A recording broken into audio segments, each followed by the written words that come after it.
everyone, welcome back to my channel. If you're new here, thank you so much for joining me. My name is Natalia. I am a holistic voice teacher and I help people not only transfer their voices but their lives as well. And I'm here to answer one of more of your questions, which I'm so grateful to have them because I enjoy speaking with you, I enjoy helping you, and the more you asking me about the things that really bother you, I'm here to help. So this question is dealing with anxiety, but more specifically dealing with anxiety with the people that we love. Yeah, that's a tough one. So this question is, when I sing in front of my family, I feel anxious, but when I perform in front of complete strangers, I'm fine. Any reasons? Tips to solve it? So, first of all, this is an amazing question, and this came from a 14-year-old girl from Canada, so shout out to you. But it's so interesting because we're all dealing with this. I know I had this, not problem, but I had this challenge. My students, 99% of them have this challenge, and it's super common. So don't feel like you are the only person in the room then dealing with this. Completely not. We all deal with this, and actually for a very important reason. So first of all, what I want you to understand that, and it's gonna be a little deeper because I'm not gonna just give you breathing exercises and just inhale essential oil and stuff like that. We're gonna go deeper today. Okay, are you guys ready? And this is something that I do with my students because it's not just the voice.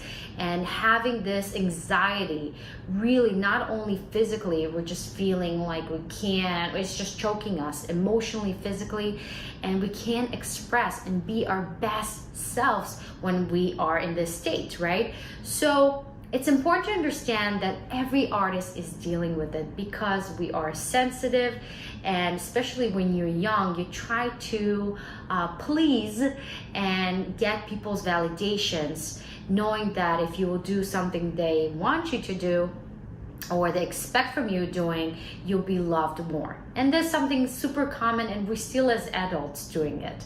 But the most important thing we need to understand that we cannot, as artists, have others' opinion more important than our own opinion. And this is the greatest thing you're gonna learn in your journey. And yes, it is a journey. It's not just whoop, yes, after one video, you got it. Yes, it will open a new way of thinking, and it will take time and a journey for you to find that courage, to find that true self, connect to yourself and your truth, and get that confidence that it's just, this is the essence of life, and it takes time, okay? So be patient with yourself. But I want you to understand that as an artist, you cannot have others people's opinion affect you as much, because if you put people's on a pedestal, and it can be, I'm telling not just about parents or family, I'm talking about even judges, I'm talking about teachers, because people that have some sort of title would give them more kind of importance, and we think their opinion is more valid than our own. And this is the most common mistake. Yes, we're always evolving, we're always growing, we always want to learn more, and we should. But this is where the balance is, right? We want to be open enough to hear people's opinion and listen, right? But also kind of filter it through our own intuition and really see what really resonates with us, what really doesn't, and what we can just like push away and move forward. And this is the most important thing. This part, when you filter through yourself and you can really assess what really helps you and what really doesn't serve you, this is the hardest part, but it's definitely doable. So the most important thing, if we're talking about a close family, or we're talking about close people that are around us, and they're really important for us, especially our parents, because as children, and even as adults, right, a lot of people are dealing with so many different difficulties and challenges in their life, and when they go back to their childhood, they're like, oh my God, I was looking for that validation from my mom, and they didn't even stop till they just kind of like got to the awareness of why they've been doing the things they've been doing for so many years. and it all kind of connects to our childhood. But there's no reason to go so far back in our childhood. We're not going to go there.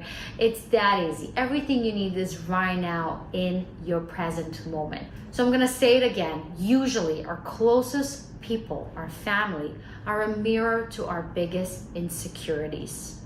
Yes, there is a reason why they are your family. There's a reason why they came to your life with no choice. Trust me, because there's something you need to overcome within yourself, and they are easier. They kind of like life shows you in a more physical way what you need to overcome, what you need to deal with. Okay, and let me tell you, if it would not happen, you will not grow. So you got to be thankful for that, and you got to be grateful, and really take it with a grain of salt and not take it so personally. We're all dealing with this. Trust me, life is not just black and white. It's not like one family has it all, they have a perfect life. No, everybody has their own journey, and if it's not with their family, it's with somebody else. So don't worry about it, right? But the most important thing is to understand that their opinion, even if it's your parents, they're not God's. Nobody is God. Only you and whoever you believe, if it's the universe, if it's the source, if it's God, if you're religious or you're not, whatever that is, that's your deepest connection. That's your compass. That's what's going to tell you what's really true and what's really not. What feels not good, it's not the truth. What feels good, this is the truth. And it's that simple. So first of all, what I did and what I do with my students, first of all, we make a list. First of all, the people, usually it's or the mom or the dad, right? Because it goes way back. But do a list of the good things you love about that person, and what are some of the things you don't like about that person. And usually you will see that the things you don't like about that person is also things you don't like about yourself. Maybe you're also judging yourself, right? And it's very easy when you put a title on somebody and you see them as judgy, or you see them as naggy, or you see them as annoying, to kind of where the focus goes, it's kind of multiplying, and you see them more and more and more and more. And that's where you kind of want to stop the cycle, and you want to see them with brand new glasses, with brand new vision, with no prejudged kind of conception on them, and really seeing in a different light, because you are perceiving them. You are feeling this feeling, not them. It could be that one of their friends see them in a completely different light. They think they're the most coolest parents in the world, but for some reason you kind of created this block. And it was intentional, but you want to make sure that you don't build this block more and more and more, where it becomes so much ingrained in your body and your mind that it's going to be very hard to let go of. So after you wrote the good and the less things you like about them, really see where are the places where you need to work about yourself. After that, you just forgive yourself. You felt this way, forgive them for making you feel this way, or just creating this atmosphere, and just decide that you want to start a new path with them. If you want, you can say it for them indirectly, or if you can't, we can write it down as a letter and hand it to them, or you can just do it with yourself. You will see such an amazing feeling of relief, of new beginning, and you will just see something shifting.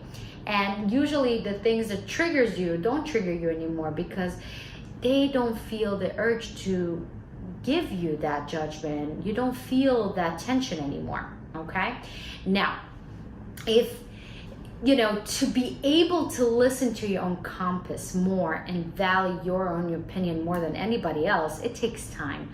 And I think for me, what kind of started this whole thing, it's meditation. And there's no way around it, because meditation forces us to just be still and listen and observe our own feelings, our thoughts, and be more connected to ourselves. You cannot even understand that how much the voices of the people that had the best intention, they're not bad people, but all those things they said to us ingrained in our brain, and we keep replaying it in our head, that we just become those things, that we really need to take a step back and see them for what they are, and not take them as who we are, and let it go and create a new story for yourself, a new way of looking in life, a new way of looking at yourself, a new way of looking at other people, right? It just doesn't serve you to feel that way. So when you meditate, you connect to yourself more, and you will see that your intuition becomes more and more and more stronger, the bigger voice, more than what your head says or your thoughts say. You feel more warmth, you feel more expansion, you feel more love, you feel more joy, more creativity. You would want to express more. You wouldn't even care what other people say about you because you're so in tune with yourself. Now, meditation is key, but also you have to kind of, what I do all the time, affirmations are so crucial for me. I'm kind of saying to myself, I am abundant, I am creative, I am full of life, I'm joyful, all those things that make me feel good, right? And keep saying it to yourself, the things that make you feel good. I am talented, I am worthy, all those things. Because if you're not gonna say it to yourself and you're gonna replay it in your head, because our head loves a repetition, keep repeating until you truly believe in it, right? Something else will occupy your mind. So you want it to be the positive and the good ones. So this is pretty much it. But remember, it's a journey. Take your time. And if you're interested to be my student, also work not only in your voice, but also in your mental state to really understand how to tap into your superpower and conquer yourself and your dreams, let me tell you, you're gonna enjoy this journey. So email me in the description bar below, contact@nataliamusic.online, or go visit my website, and you also can enjoy a free vocal challenge. And also you can click and book a call with me for 30 minutes where we can discuss more in depth about your journey and what you wish and what are your goals are and how we can achieve them together. So thank you so much for watching, guys. I love you. Please enjoy the rest of your day, and I'll see you in the next video.